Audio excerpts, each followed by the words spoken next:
தமிழகத்தில் சாம்சங் நிறுவனம் மேலும் 1000 கோடி ரூபாய் முதலீடு செய்ய உள்ளதாக சட்டப்பேரவையில் தொழில்துறை அமைச்சர் டி.ஆர்.பி. ராஜா தெரிவித்துள்ளார். இதுகுறித்த கூடுதல் விவரங்களை தருகிறார் நமது செய்தியாளர் பாண்டியராஜன். விவரங்களை வழங்கலாம்.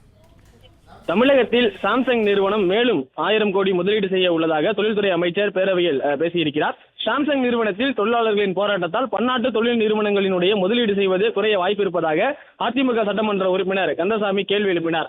அதற்கு பதிலளிக்கும் விதத்தில் பேசிய தொழில்துறை அமைச்சர் டி.ஆர்.பி. ராஜா, சாம்சங் நிறுவனத்தில் தொழிலாளர்கள் மற்றும் நிறுவனத்தினுடைய இடையே அமைதியான முறையில் பேச்சுவார்த்தை நடத்தி அங்கு பிரச்சனை தீர்த்து வைக்கப்பட்டிருப்பதாக குறிப்பிட்டார். மேலும் தற்போது உள்ள பணியாளர்களுடன் கூடுதலாக 100 பணியாளர்களை சாம்சங் நிறுவனம் நேற்று பணியில் சேர்த்திருக்கக்கூடிய அந்த நல்ல செய்தியை தெரிவிப்பதாகவும் அவர் பேரவையில் பேசினார்.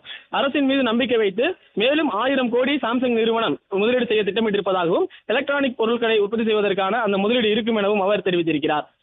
பிளே ஸ்டோர் மற்றும் ஆப் ஸ்டோரில் இருந்து பாலிமர் செயலியை QR கோடு மூலம் பதிவிறக்கம் செய்யுங்கள். செய்திகளை உடனுக்குடன் பெறுங்கள்.